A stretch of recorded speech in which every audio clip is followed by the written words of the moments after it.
made my way quickly through the winding passageways of the stone corridor, recoiling from the faintest touch of the silken webs that adhered to my cold and clammy flesh, cringing in disgust as the dark, indistinguishable shapes scurried from the fall of my intruding footsteps. I was afraid to call out for fear that Cain was lurking ahead in the darkness, waiting to ambush me. So I hurried in silence. I followed the sounds of the pitiful wretch till I found myself at the mouth of the monster's lair.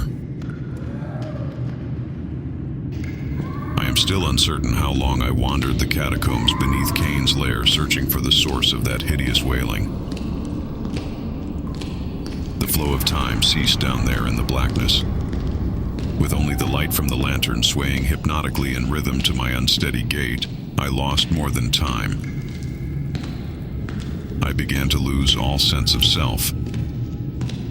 As I made my way deeper into the darkness, I began to doubt my own existence, as if I were nothing more than a disembodied consciousness floating in the interminable abyss in want of a physical form.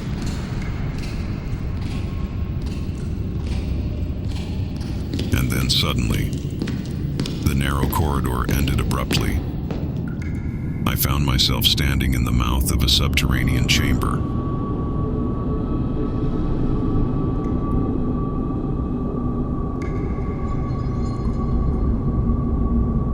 Cain's secret underground chamber.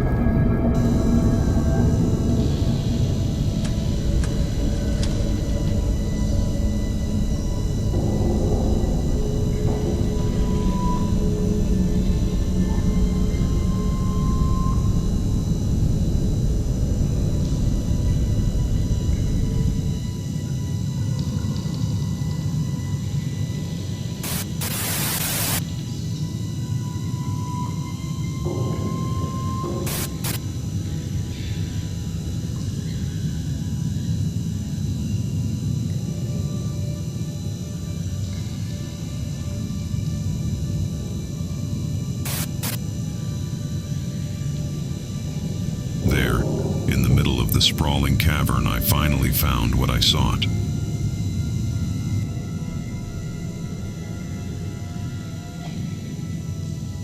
The girl was left shackled to a decrepit, rotting chair, alone in the darkness with her back to the chamber's entrance.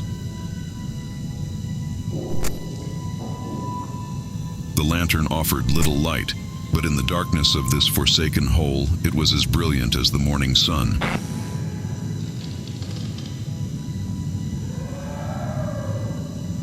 Her moaning turned to a sob as the first light from the small flame illuminated her surroundings, for she feared I was the monster coming to finish her. I slowly walked around the length of the chamber so I could look into her face, taking notice of the various implements of torture that hung against the cold, gray stone as I went. The earthen floor was infested with vermin that had come to feed on the meat of discarded human remains.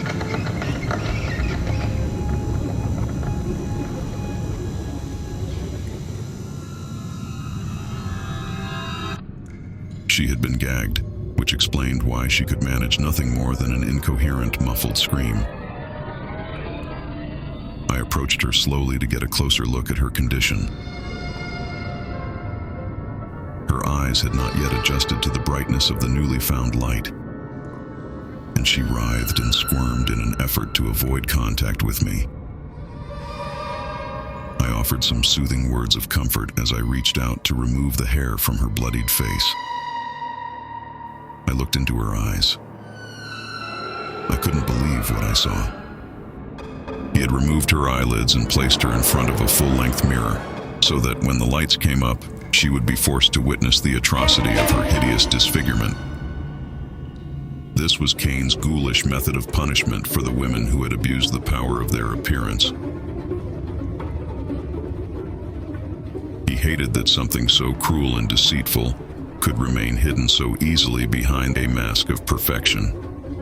He made it known to them that beauty was a temporal possession, and and should be revoked from the seductive influence of such foul temptresses.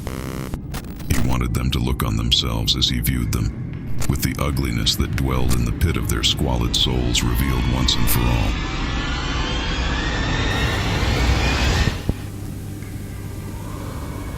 I aimed the light from the lantern into her face. Her eyes protruded morbidly from the bloody sockets that encased them. I gazed into her macabre, bulging stare with disgust and pity, but there was something deeper drawing my interest than just mere morbid curiosity. I knew those eyes. Even through the dried blood, knotted hair, and disfigured features, there was no mistaking the deep emerald glow of those once beautiful eyes. What sacrilege! He had kept my beloved alive in this god-forsaken hole. For a fortnight, he had tortured and mutilated her like one of his filthy whores. Is this why he brought me here? To see her defiled and disfigured as an affront to me and all I thought was beautiful?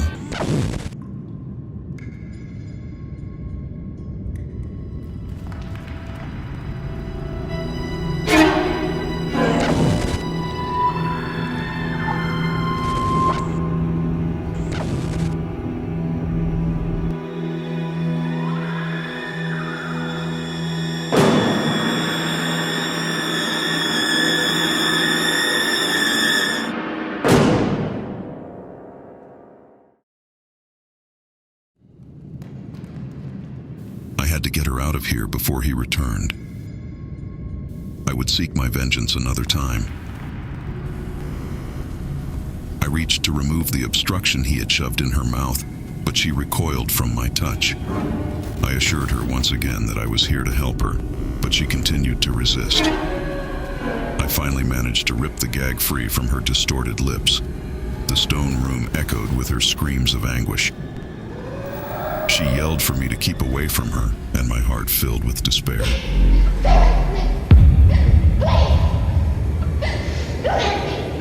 I saw at that moment the horror in her eyes and the loathing and fear she held in her heart for me. I couldn't stand to have her looking at me that way.